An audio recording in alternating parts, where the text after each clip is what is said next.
Olá, sejam bem-vindas e bem-vindos. Hoje a gente vai ter uma conversa sobre a mãe do povo fiel, a mãe do Fidelis. Eu sou Pedro Luiz. Eu sou o Júlio Caprani. E eu sou Alexandre Ferreira. Muito bem, falou de Maria, tem que chamar o Júlio. Júlio, bem-vindo, como é que você tá? Muito obrigado, Pedro, pela acolhida. Muito obrigado, Alexandre, também pela acolhida. Estou bem, estamos vivos. Aí, firmes e fortes, uma alegria estar com vocês e com esse povo maravilhoso de uma conversa sempre juntos. Olha, gente, há 10 minutos atrás estávamos conversando sobre dor nas costas, que tipo de remédio a gente toma, porque estamos velhos, né? E aí estamos sentindo as dores da idade. Velho, o peso do fim do ano. E o preço do fim do ano, né? Exato. Velho, quando se reúne, é para falar disso. Tô cansado, tô com dor. É o nosso caso, cara.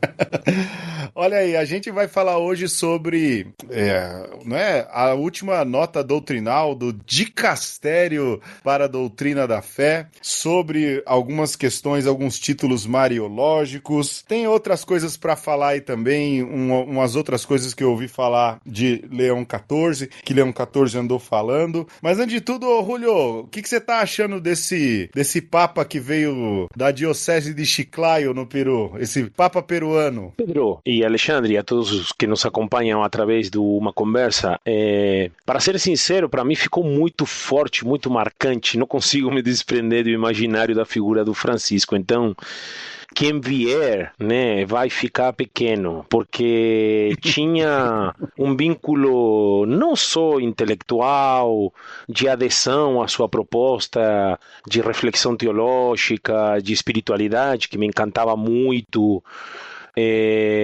Sua maneira de apresentar, né, nos dias de hoje os conteúdos da fé, mas também tinha uma questão muito forte de identificação do modelo de igreja, de proposta que ele trazia, né? Eu acho que foi muito forte a presença do Francisco, mas sem tirar o mérito, eu acho que o Leão XIV tem também a sua missão, tem a sua importância, mas para ser bem sincero, ainda não consigo ter essa identificação profunda e sincera com seus gestos, com suas palavras, com seus pronunciamentos, com suas vestes, como ele se apresenta. Ainda não cheirou aquela empatia gostosa que o Francisco cheirava desde o começo, né? Primeiro porque me pegou pelo lado argentino e depois também... Então, eu ia falar, falou Tamo argentino, junto. né? Tamo junto. Ai. Não, eu confesso que esses dias eu aqui em casa a gente falava, é duro, né? Assim, é o Papa e a gente ama o Papa e tudo, mas que rojão substituir Francisco, né, Ferreira? E é isso. Eu imagino que pro Júlio, essa eclesiologia do Francisco é a sua própria eclesiologia, né? De conhecer bem ali como era a igreja local do Bergoglio, e então ver isso marcar a igreja, né? Eu acho que talvez, se a gente pensar alguém da diocese de Chiclayo, ali das imediações, talvez entenderia melhor quem é o Leão, né? Ou talvez um agostiniano, né? Se bem que o que é agostiniano também, né? Porque aí agostiniano de onde, né? A gente já falou até sobre isso, né? Mas enfim, a gente não deixa hoje também de lidar com o argentino aí, quando a gente fala da nota, né? Exato. Do Víctor Manuel Fernandes. Tucco. Mais conhecido como El Tucho, para os íntimos, né? Tucho.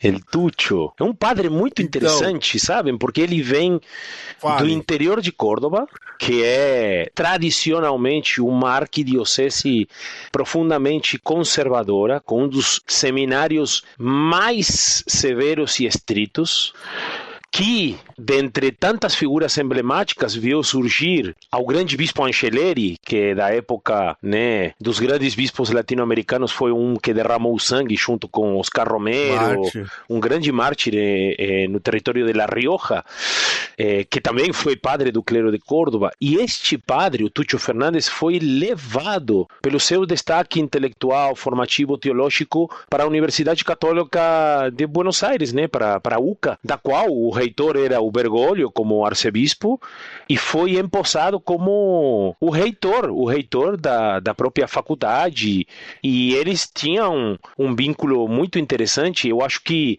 o Víctor Manuel Fernandes tem uma trajetória muito interessante dentro da igreja argentina, dentro da igreja latino-americana, e obviamente agora, né, essa é talvez a grande nota por ele publicada, mas vamos falar um pouquinho mais para frente. Mas eu acho que para conhecer a nota temos que conhecer o autor da nota, o contexto da nota e várias questões que levaram a que essa nota tivesse nos dias de hoje, e eu digo, a belíssima repercussão que está tendo. Eu acho que está sendo muito bem repercutida. Sim, sem dúvidas. Tanto de um lado quanto do outro. Óbvio, Aliás, esse que é o bom. É gostoso de ver, viu? Gente condenando o Papa já. Tem teólogos de internet condenando o Papa. Mas eu acho que é interessante isso que o Julio retomou. A gente tem um programa, Ferreira, sobre a nova doutrina da fé. Tem. Foi quando o Tuccio assumiu e o Papa deu a ele algumas diretrizes, não é? Que não deveria ser uma doutrina da fé que ficasse procurando pelo em ovo de teólogos, mas que fosse mais pastoral. Que fosse para garantir a lisura da fé naquilo que é a alma da sua prática. E aí essa primeira nota, ela vem exatamente nesse pedido do Francisco, não é? Me surpreendeu. Quando surgiu a nota, eu falei, vai dar treta, né, Ferreira? Mas o que é bonito ver, e que eu acho fantástico, é que a nota referencia o tempo inteiro Bento, o cardeal Ratzinger. Cara, exato. As partes mais, assim, taxativas, eles pegam bota na conta do Ratzinger. Isso é, cara, tão bonito de ver. Porque aí você não tem como mais cancelar, né? Você não tem como cancelar, né? É porque você falar do Francisco, vai falar, mas o cara tá na linha do Francisco ali. Mas quando bota o Ratzinger pra falar, olha, então, o Ratzinger já tava falando que isso daí é complicado. Mano, aí o que sobra, né? Então, você sabe que quando eu tô dando aula e eu quero falar algo polêmico, eu falo, e acho um texto do Ratzinger e falo, olha, e quem tá falando isso é Ratzinger, não é? E aí pronto, acaba a discussão, né? Os conservadores não tem mais. Não tem. Porque também é o argumento que os desmonta, porque ele é estandarte para muitos de fundamento da sã doutrina, do tradicionalismo, da verdadeira e única fonte teológica, e verdadeiramente os argumentos postos de forma muito, muito direta, porque tem as referências, basta simplesmente ler. O problema é opinar sem ler o documento, coisa que eu vi de maneira proliferada na internet, gente fazendo vídeo, gente querendo caçar views, gente querendo distribuir opiniões. A pergunta é, você, meu amigo, você, minha amiga, você leu o documento, você estudou? Esse documento está proibindo o quê? Não está proibindo absolutamente nada o documento. O documento está valorizando uma tradição teológica enraizada nos últimos 3, para ser generoso, nos últimos 3 papas, João Paulo II, Bento XVI e Francisco. Primeiro, Francisco, como vocês quiserem chamá-lo. É o nosso Chico, vamos chamar o nosso Chico. É o único. É o único, por enquanto, né? O único. Mas, Julio, aí você está falando aí de uma tradição de 3 papas, e uma coisa que eu lembro sempre é que todo dogma mariano, na verdade, ele é resultado de uma pesquisa muito profunda sobre aquilo que vem sendo rezado pela igreja desde o começo da igreja, não é? Ou seja, não é uma invenção do Papa, vamos lá, Pio XII, que Maria ascendeu ao céu. Não é isso. O dogma da Assunção, lógico, do ponto de vista histórico, os papas sempre proclamam algum dogma quando estão em meio a uma dificuldade, né? Deixa eu proclamar um dogma aqui que eu fico bem com o povo. Mas um dogma, ele é uma confirmação de algo que a igreja vem rezando há muito tempo, não é? E nesse caso, vamos falar especificamente do que diz respeito de corredentora. Eu lembro de conversas de corredentora antes de entrar no seminário, né? Debates sobre isso antes de entrar no seminário. Falar de corredentora. Isso não é algo que caminha desde o começo da igreja. igreja, né? Não. Ou tem alguma evidência sobre isso? Não, a gente não tem nenhum tipo de evidência em relação a isso. O que a gente está também lidando com este tipo de questão é que por detrás destas imagens de Maria também se escondem imagens de igrejas. Que modelo de igreja? Que modelo de igreja eu proponho? É uma igreja ministerial, uma igreja povo de Deus, uma igreja que caminha e tem o Senhor na sua frente? Ou é uma igreja triunfante, uma igreja reinante? É uma igreja com outro tipo de modelo? Então, eu acho muito oportuno esse seu comentário, Pedro, porque todo dogma ele tem um viés, primeiro de tudo, bíblico, segundo, doutrinário e terceiro, pastoral. É muito importante. Antes do dogma ser proclamado, sim, e um quarto, né? Qual que é o quarto? A ver, vamos Político. lá. Político, claro, lógico, óbvio. Óbvio, lógico. Mas antes dele ser proclamado o dogma, ele tem que passar por essas etapas e ser validado, né? A parte devocional é muito importante, mas ela não vem antes que a parte bíblica, que a parte doutrinal. A parte bíblica é o primeiro dos degraus. Senão eu subverto a ordem hierárquica dos pontos. E o próprio Bento XVI, no então cardeal Ratzinger, quando fez menção à corredentora, quando ele analisa do ponto de vista, por exemplo, da linguagem, do ponto de vista teológico bíblico, ele desmonta. Mas a gente poderia depois falar o que tem por detrás desta insistência, né, Alexandre? Então, mas eu vou fazer um pouco advogado do diabo aqui, Rúlio. Aí. Porque é a coisa lá do passa-boi e passa-boiada, né? Porque depois do dogma do Mãe de Deus, aí é um passo para você falar em Redentora, porque já pariu Deus. Então, assim, quem vai por aí já pode muito bem falar assim, pô, mas ela é a Mãe de Deus, é a Superdolia, é a Corredentora. E o que eu acho interessante também, que eu não sabia, que o próprio título de Corredentora, ele já é uma maneira de dar uma segurada na galera que queria chamar Maria de Redentora. Então já meteram um corredentor ali pra dar uma... Peraí, então... Vai. Não, pra dizer que é isso, né? Pela devoção você vai puxando uma coisa, pelo afeto você vai puxando outra, e quando você vai ver, tem uma galera pedindo, e aí, quando é que você vai declarar o dogma da corredenção de Maria aí? Entendeu? Você fez o advogado do diabo, eu vou discordar. Porque, assim, foi proclamado Maria Mãe de Deus e abriu porta. Cara, mas a proclamação de Maria Mãe de Deus tem muito a ver com aquilo que fervia naquele período. Jesus Cristo é Deus, Jesus Cristo não é, Nicéia, Constantinopla, Éfeso, Calcedônia. E afirmar que Maria é Mãe de Deus é só para afirmar que Jesus é verdadeiro Deus e verdadeiro homem. Se a pessoa, e aí eu não sei se na patrística tem uns doidos assim, né? Pega isso aí como desculpa para começar a criar assunto de corredentor, isso aí já é criatividade teológica. Um pouco demais até. A gente fala de importância de criatividade teológica, mas é um pouco demais. Porque, ok, ela é mãe de Deus porque Jesus é verdadeiro Deus, verdadeiro homem. O Congar fala, né, que a parte... Maria deu o genoma humano, ou X, o Y, né? Até ele usa esse exemplo, que o Espírito Santo dá ali o outro gameta, o gameta masculino, beleza. Meu Deus. O Congar fala isso. Tá bom. Eu prefiro o Congar, né? Tá bom. E ele fala isso muito bem, bonito, inclusive. Ué, mas como é que você vai definir por obra e graça do Espírito Santo, sendo que você tem toda uma questão biológica que precisa ser explicada, não é? Agora, daí, Mãe de Deus, ok. Daí colocar corredentora? Mas não tem língua portuguesa, latina, grega que justifique um título desse. Concordo com o Ratzinger em gênero, número e grau. Vai, Júlio, desempata aí, vai. Eu acho que eu assino no empate, porque os dois estão muito certos, porque a gente está falando de um discurso e uma reflexão fina teológica, não estamos falando de um discurso e uma reflexão feita com negligência, com achismo, sabe? Uma discussão sem fundamentos, sem embasamentos.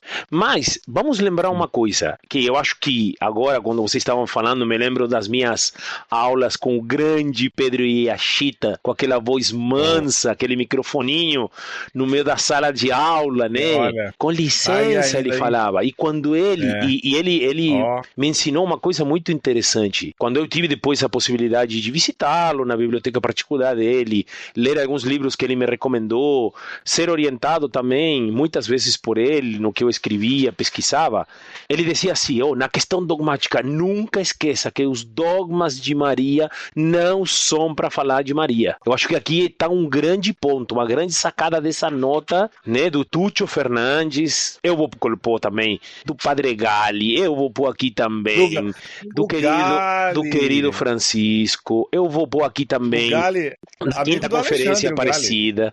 Vocês conhecem o Galli, né, o Padre Galli. Se você está nos ouvindo, você está me devendo um bife de chouriço. Exato. É muito mais fácil que o Papa se vista de baiana que o Galli te pagar um bife de chouriço. Mas enfim. O Galli é amigão do Alexandre. Então, eu lembro que uma vez ele veio em São Paulo dar uma formação para o clero. Ele é muito interessante. Ele é da teologia do povo.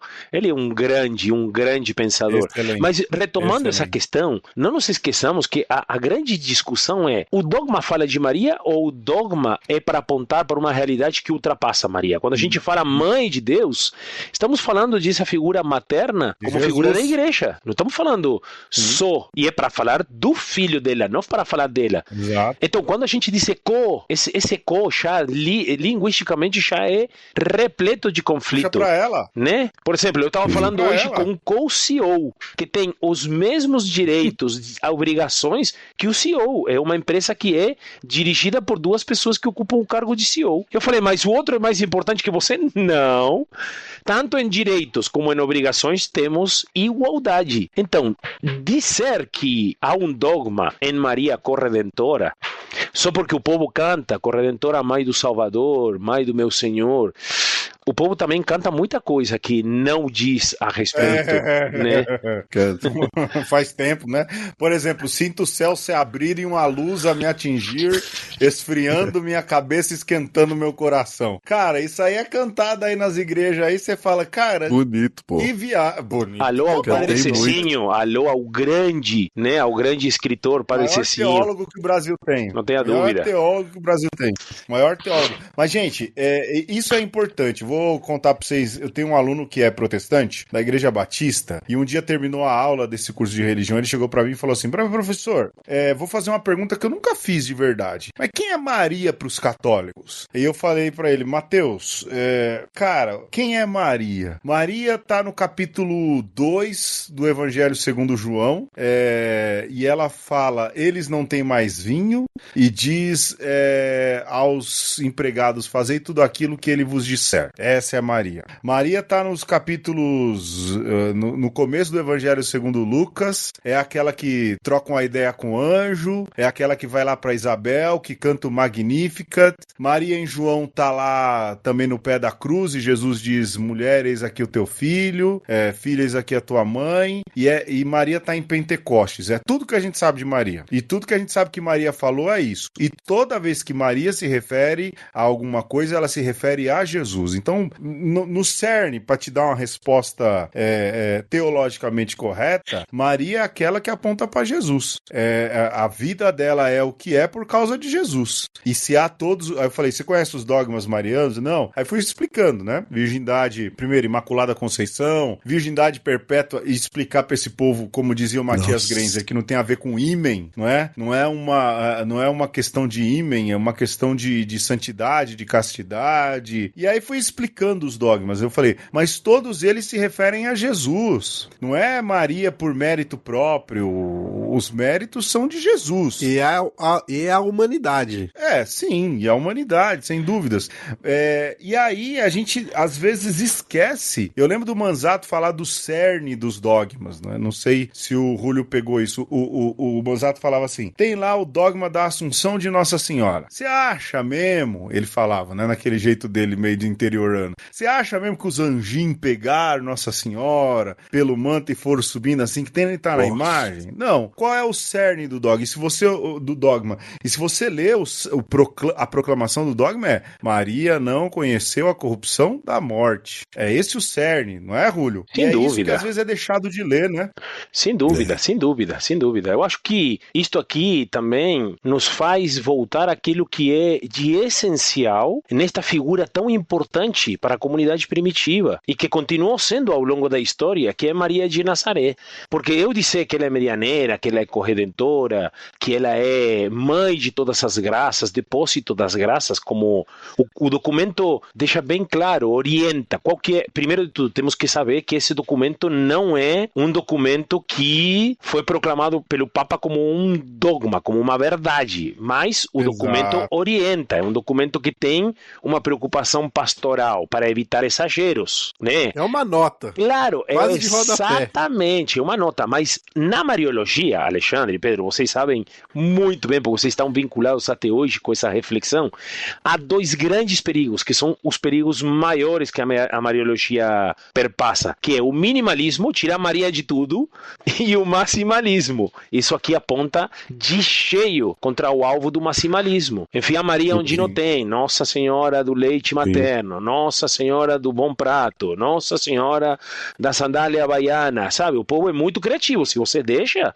o povo cria. Marrom glacê. O povo cria. O povo cria. Glacê, Agora eu te pergunto, cara. Alexandre, eu te pergunto, Pedro, pergunto a todos aqueles que estão conversando conosco nesse momento. Não é interessante resgatar a originalidade da Maria de Nazaré, mãe, seguidora, discípula, aquela que diz sim ao projeto de Jesus, aquela que diz para aqueles que precisam, olha, eu não consigo, mas eu conheço quem consegue, acude àquele cara lá. É necessário. Entende? Então eu acho que esse documento, essa nota, como vocês muito bem relembraram, é para evitar aquilo que se evitou durante muito tempo, que era o minimalismo, é para evitar o maximalismo. Há Rosário para a conversão de comunista, hoje criado, para que o Brasil, o mundo se converta por através do... Gente, desculpa, mas isso é... Coração exatamente, Maria, isso é um movimento minimamente, assim, bastante dificultoso e é uma forma exagerada de você colocar, nem mesmo onde Deus a colocou, porque a ordem hierárquica na Mariologia é Bíblia, dogma, devoção. Não pode haver uma subversão desses degraus. Não pode vir primeiro o que Maria falou em Fátima do que Maria dizem que falou em Lucas ou em João, entende? Então,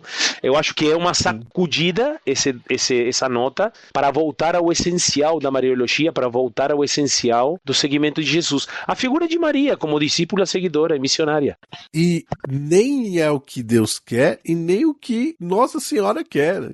Que até ela falaria assim, poxa vida, mas vocês, o que vocês estão fazendo? Né? Quem sou eu? Tô aqui tentando mostrar pra vocês uma outra coisa e vocês estão me botando nesse bololô aí que não tem nada a ver com a proposta do meu filho e muito menos a minha, né? Me incluam fora dessa, né? Eu acho que essa virada de chave que a nota traz, essa chamada de atenção para quem tá enfronhado nesse maximalismo, né, Rúlio? De querer exaltar demais Maria, e que tá muito colado aí na Maria bíblica, né? De eis aqui a serva do Senhor, isso é fundamental, né? A gente bate muito aqui nessa tecla, né, Pedro?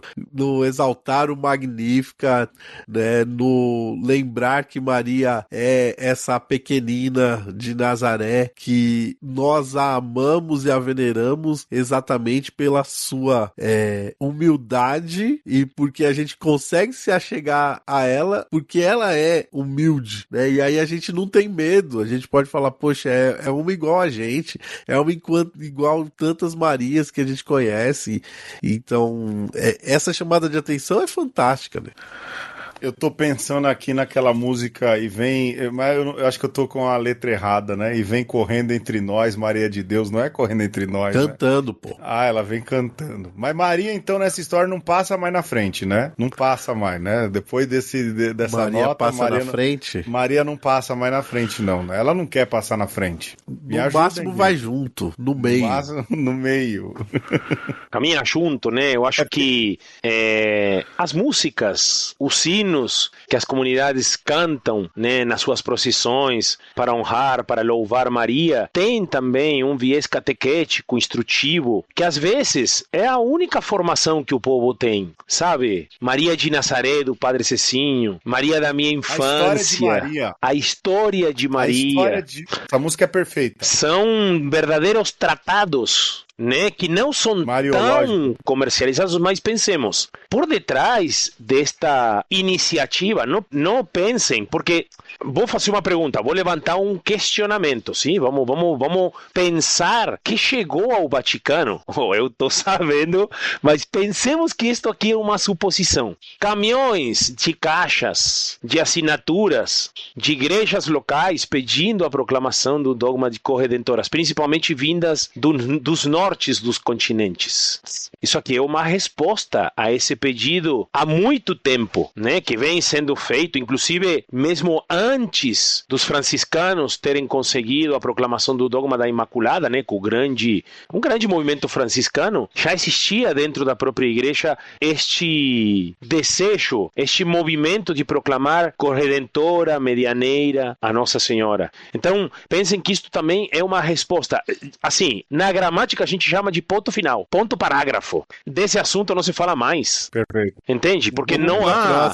Porque também há uma continuidade no que João Paulo II, que era o totus tuus, o lema dele, o próprio Ratzinger também, que falou muito sobre, o próprio Francisco, e agora o Leão, né, autorizando essa nota, a proclamação desta nota, é um ponto final. Assinando embaixo. Exatamente. Onde eu assino? Sabe? Aquele líder que fala assim, não sei de que se fala, mas aonde que eu assino? Aonde que eu ponho o meu gancho aqui? Aonde que eu deixo o meu autógrafo? É isso, essa nota traz esse peso.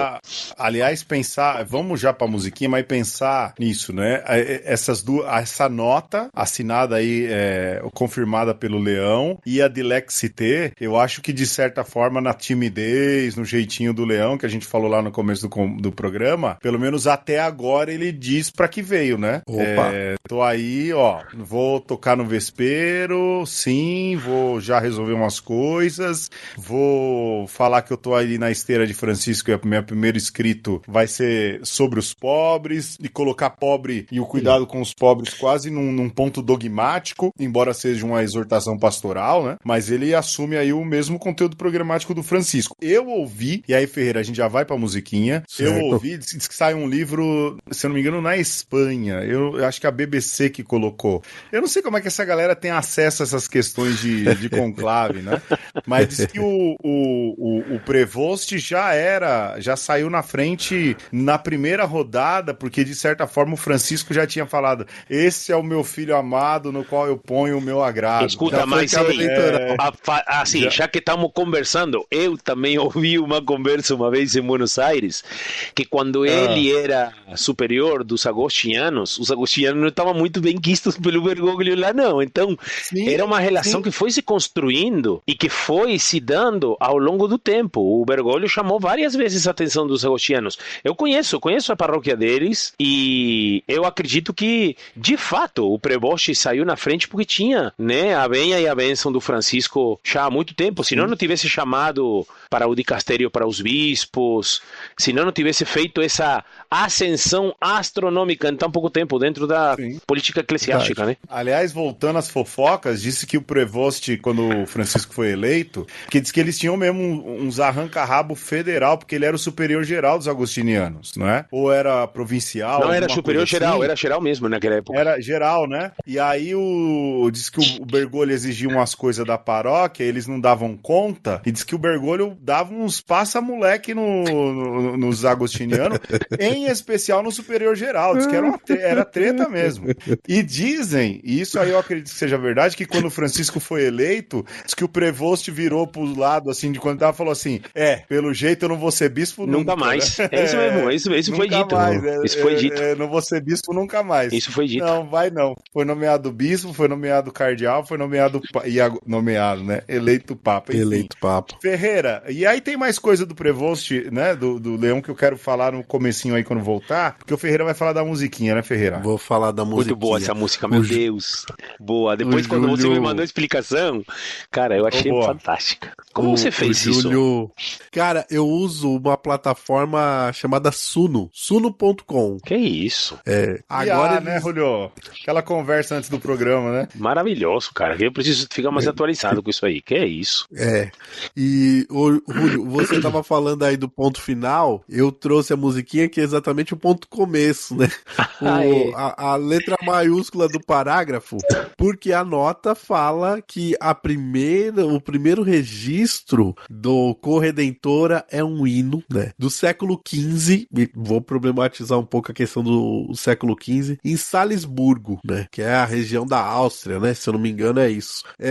Aí, ó, né? Aparece aí o termo Corredentor, o hino em latim, aí fizeram uma tradução, só que aí a tradução eu não gostei muito não me apraz muito, porque, né, na tradução tá lá escravo, né, vou pegar o texto aqui, ó, para o escravo transgressor, tava assim, a primeira versão da música que eu fiz tava assim, eu falei, escravo, mano, escravo, eu não vou colocar escravo não, aí mudei pra servo, dei uma atenuada, e, pra mim, depois ouvindo, tá muito claro que no século XV a galera tava com a mentalidade ali escravista, cara. O escravo transgressor que precisa de um redentor. Não tá falando do século I, tá falando do século XV, né? Toda aquela mentalidade ali da cruz, né? Do um cristianismo fincado no crucifixo, sanguinolento, né? E aí eu falei assim, não, vamos usar esse texto, só que vamos botar um beat pesadão,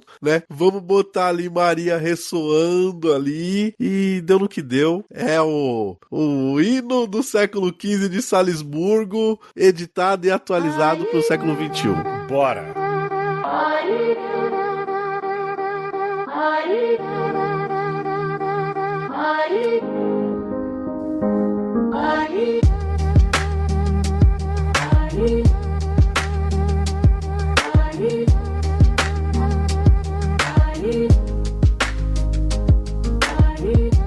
Dia doce e benigna, que de nenhuma dor é digna, se aqui conosco chora,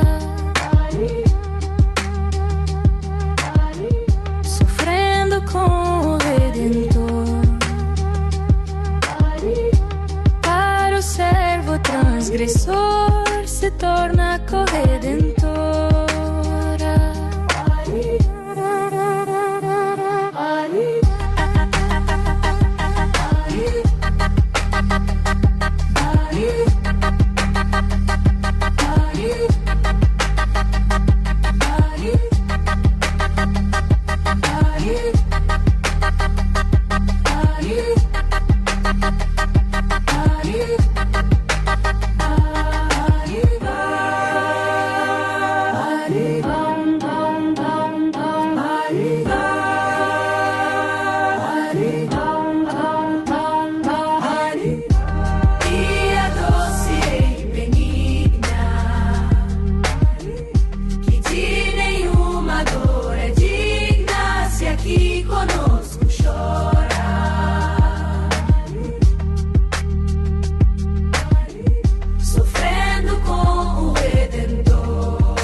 transgressor se torna corredentora.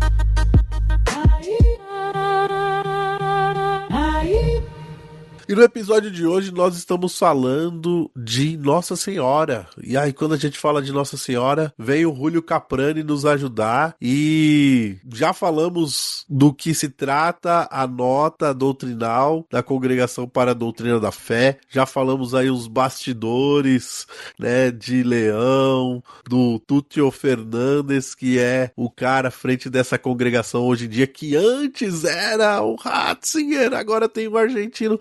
Os argentinos estão dominando o mundo, Júlio! E aí, Pedro, pra onde a gente vai agora?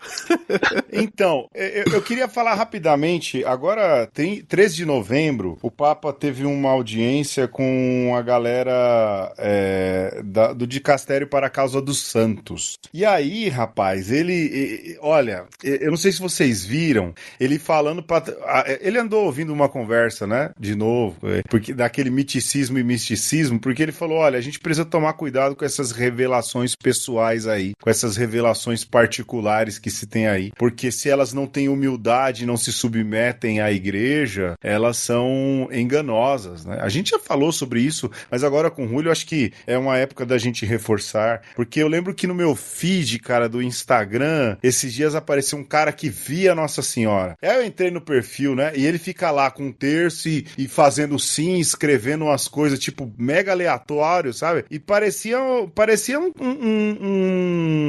lugar espírita, sabe?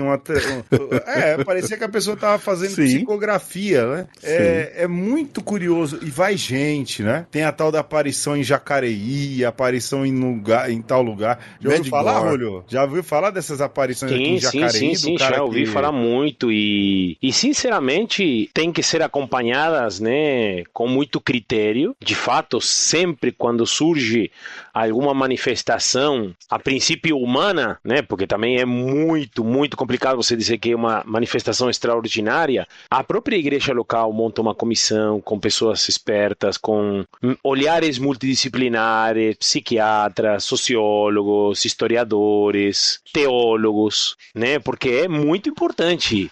Na Argentina também a Argentina também é um país que produz esse tipo de coisas também.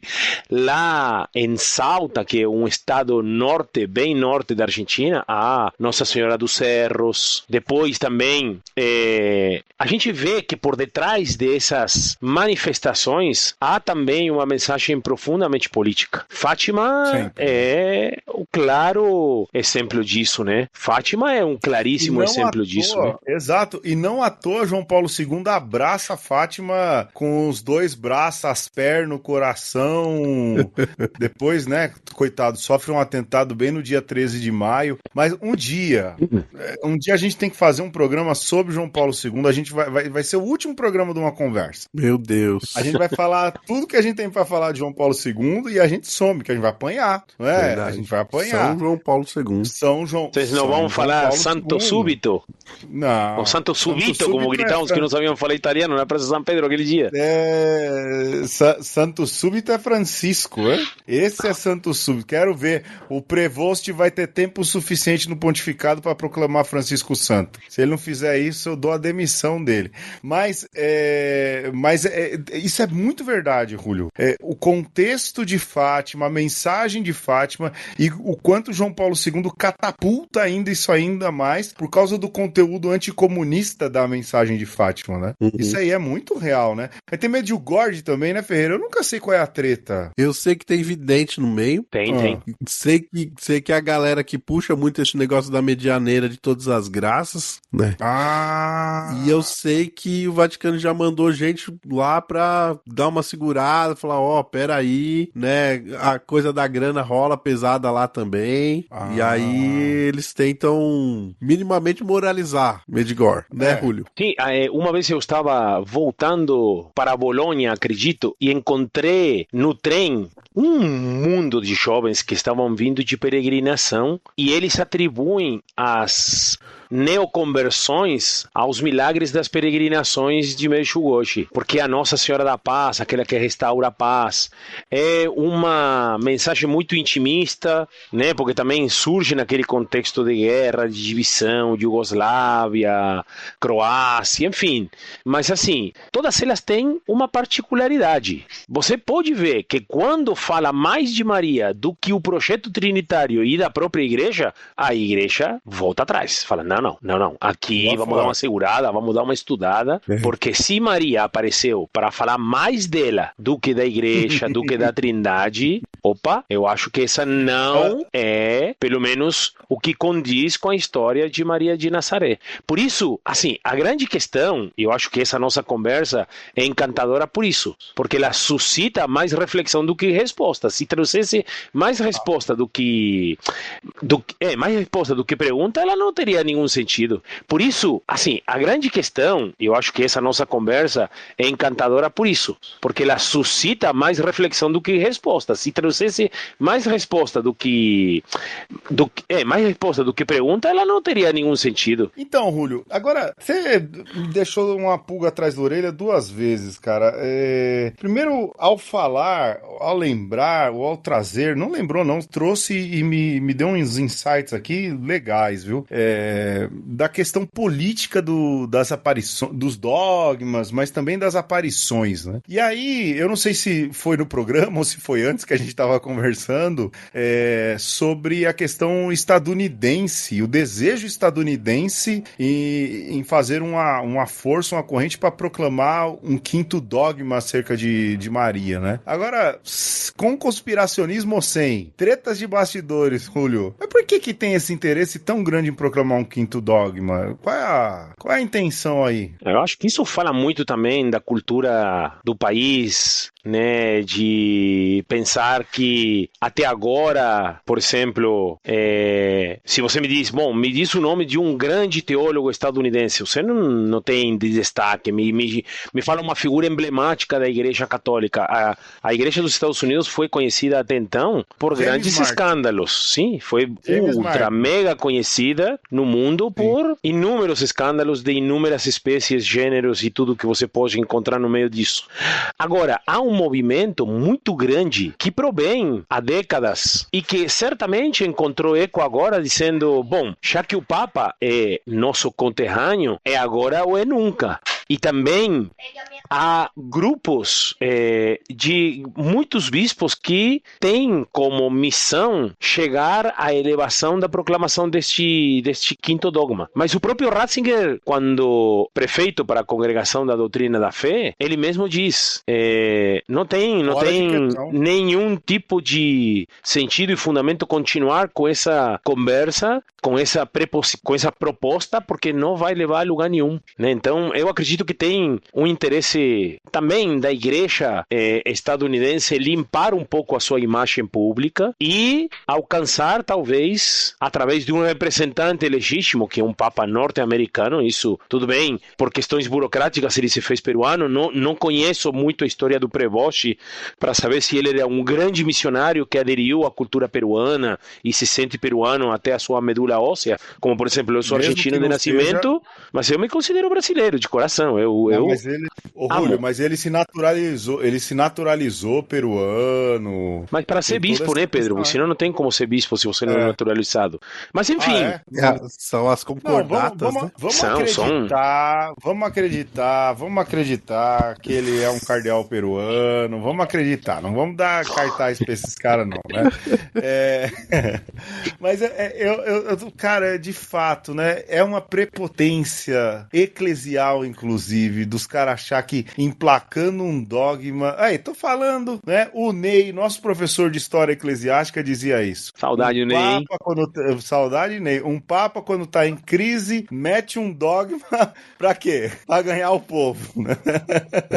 É o caso da Imaculada Conceição, é o caso da Assunção de Nossa Senhora. Os caras, pra ficar bem com o povo, quer meter um quinto dogma aí. Mas você sabe que o que eu percebo é que a igreja estadunidense, ela tá num racha, cara. Ela tá num racha. Saiu um vídeo esses dias dos bispos da conferência estadunidense falando em favor dos imigrantes, né? E eu notei alguns bispos que não apareceram ali naquela chamada, né? Por exemplo, o arcebispo de Nova York, que é amigo do Trump, é trampista, só que o cara é um espetáculo, né? Um fabuloso falando e tudo mais. Esses caras é que estão encabeçando essa loucura aí, eu acho, hein? Caramba! Ou seja, é a onda conservadora, encaixar né, mano? um dogma.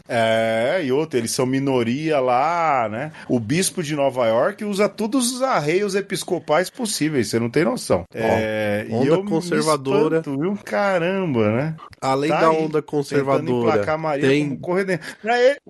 é a parada do identitária, né? De falar, olha, nós somos católicos e uma das nossas distinções é a devoção mariana, então é uma forma de se afirmar. E o contrário disso também, né? Eu acho que quando você pensa que o afirmar que o único redentor é Jesus, o mediador de todas as graças é Jesus, é um caminho também para você falar com protestantes, evangélicos. Você tem um diálogo do ponto de vista teológico mais robusto que torna o católico, o cristão católico, mais próximo aí das outras tradições. Então, eu acho que tem esse movimento pendular, né? Então, do ponto de vista do Leão, que é um estadunidense, é interessante para ele esse diálogo com o mundo protestante, estadunidense também. Ele sabe do que ele tá falando nesse sentido, né? Teologicamente falando. E sabe que essa galera que tá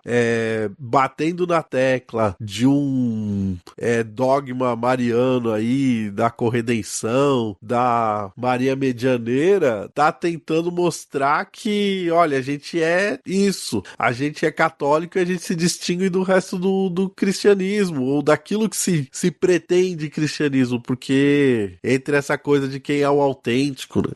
Eu acho que nessa sua colocação, Alexandre, há um ponto muito, muito interessante que a nota destaca e ganha relevância, que é o sentido ecumênico da consequência da promulgação desta nota. É uma nota que quer promover também o diálogo, o ecumenismo, a aproximação com quem tem a sua fé em Cristo. E eu, assim, dentro da mariologia dos dias de hoje, é impossível desconsiderar essa nota ecumênica. Isto é muito importante também porque o movimento mais tradicionalista do catolicismo, ele é profundamente contra o ecumenismo. Na verdade, é contra os outros. É contra os outros, completamente contra os outros, contra quem pensa diferente, inclusive dentro da mesma própria igreja. Agora, pensem comigo, essa imagem de Maria não é nova. Ela está no coração da Lumen Gentium número 8.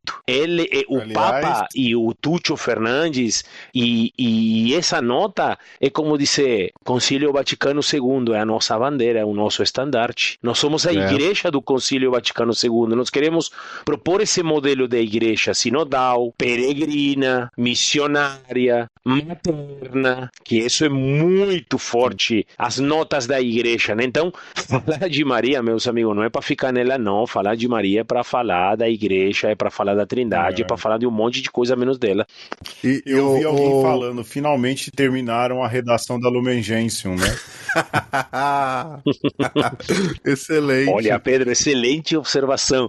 Eu acho que isso aqui é o adendo à Lumen Gentium. Quando a gente for na Lumen Gentium, a partir de agora tem que ler essa nota. É indispensável. Eu não lembro quem, alguém falou, finalmente terminaram de escrever a Lumen Gentium. Sacada felicíssima. A provocação do próprio título, né? Mãe do povo fiel. Poxa, mas se é a mãe do povo fiel, então não é a mãe do povo infiel? Quem é esse povo povo infiel aí, né? Então, Lumen Gentium, né? A luz dos povos. E quem é que é a mãe da luz dos povos? É a mãe do povo fiel. Porra. Tá aí, bonito, ó. Hein? Só não vê quem bonito, não quer. Tá aí evidente, tá aí mesmo. Tá evidente. Mas, ó, pra terminar, porque aqui em casa todo mundo já dormiu, só falta eu. Eu acho que vale a pena, muito rapidamente, né, a gente falar aí justamente dessas repercussões, né? Eu vi muita gente falar, era isso que Lutero queria. Ou seja, é a galera que, como bem disse o Rúlio, não gosta dos outros. Acha que só é bonito o que é espelho, não é? É o extra ecclesia nulla salve, de maneira ultra radical e tudo mais. Ou seja, é essa galera que tá criticando. Se perguntar lá pra Dona Maria que tá rezando pra chuchu, ela vai falar que Maria é quem fez o Cristo falar, Maria é quem fez Jesus caminhar, Maria que só viveu pra ser o Deus. A teologia que ela tem de Maria é de Maria de Nazaré. E que é correta, e que é bonita, e que é poética, né? Lógico, a gente não tá desmerecendo toda essa discussão que a gente tá aí há quase uma hora, mas é fato, não é? O que atinge o povo, na verdade, é uma teologia sadia que vem pela arte. Essa aí mesmo da nota para a doutrina da fé vem numa grande tradição teológica, penso eu, para encerrar a Lumen Gentium e mais ainda colocar prego no caixão para quem quer exagerar, inclusive politicamente, a respeito de Maria e usá-la como arma política, como ela bem vem sendo usada, né? Eu acabei. Júlio, tem mais alguma coisa, não? Não, simplesmente dizer duas coisas, né? Quando você falou, e vocês sabem da repercussão dessa nota pelo mundo afora, só trago aqui uma informação de uma academia da qual eu faço parte, que é a Academia Marial Brasileira, cuja sede está em Aparecida, né? E foi muito interessante todos os pronunciamentos, todas as proclamações de adesão, de estudo, e também da Academia Marial Internacional. Eu não tenho muito tempo para ler, o pouco tempo que eu tenho para ler, eu vou ler gente séria, entende? Não vou ficar lendo esses caçadores de polêmicas nas redes sociais que, se nada aportam, para mim, não existem. Então, simplesmente, para quem escuta uma conversa, dizer, se vai ler repercussão, lê quem sabe, não lê pessoas que ficam achando que eu penso, eu creio, eu acho. Eu acho que isso é muito interessante, eu acho que essa nossa conversa de hoje foi muito rica, porque a gente resgatou muitas coisas bonitas da figura de Maria e volta a colocar, né, a nossa centralidade de fé na Trindade, no Cristo, mas também dizendo, vem com a gente, Maria, caminha com a gente, porque sim, a Senhora, a gente não sabe como enxergar o caminho. Eu vejo ela assim na minha vida, entende? Não menosprezo, mas ela ocupa um papel fundamental, porque ela foi a primeira a percorrer esse caminho que eu quero percorrer. Então, eu acho que foi muito bom a nossa conversa, como sempre, né? Vocês mandam bem demais, vocês dois. Você que manda, por isso que a gente chamou a pessoa certa. Valeu, Júlio Ferreira. Sempre uma alegria estar com o Júlio aqui e tudo, né? É isso. Eu, assim, queria trazer uma última coisa da nota, que é muito terna, né? Eu acho que Maria é esse lado do cristianismo, que é o lado da ternura, que é esse lado feminino, porque não tem jeito, né? Judaísmo, islamismo, cristianismo são religiões patriarcais, sim, e graças a Deus que a gente tem um aspecto feminino pra gente lembrar, né? Que não é só de homem, né? Estamos aqui 3 homens conversando, mas temos a graça de termos mulheres nos esperando, né? Por trás aqui quando desligar o microfone, que nos ajuda a nos equilibrarmos, mas a nota lembrava que no plano da salvação de Deus, Deus conta com quem ele quiser, né? Então, você, Júlio, você, Pedro, você que nos ouve, você também de alguma maneira media a graça de Deus. Você também pode ser instrumento de salvação para alguém, porque você, pelo batismo, está vinculado com Jesus, né? Então, isso é um consolo pra gente. Isso deveria poderia ser um impulso pra gente não ficar só esperando cair do céu, né? Mas, a exemplo de Maria, a gente fazer a diferença na vida de quem tá perto da gente, de quem passa pelo nosso caminho, né? Então, Julio, obrigado por passar pelo nosso caminho sempre,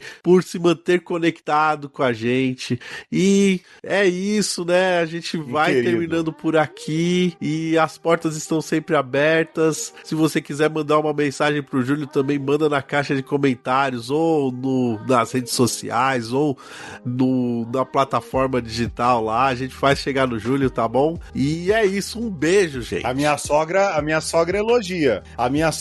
Ela fala, nossa, mas esse Julio aí sabe tudo de Maria. Eu falei, sabe, dona?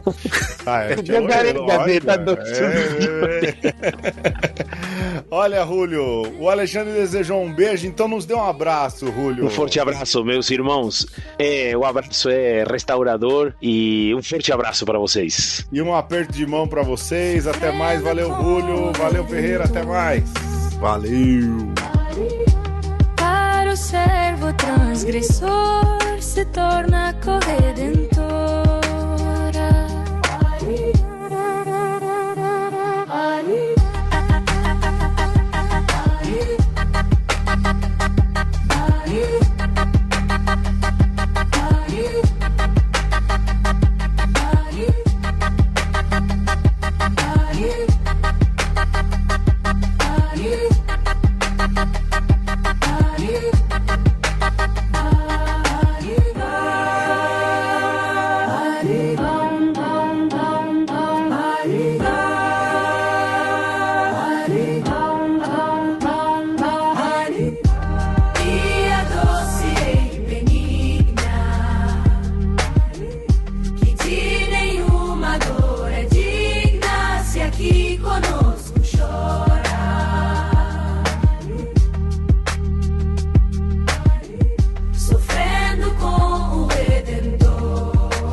Para o servo transgressor se torna corredentor.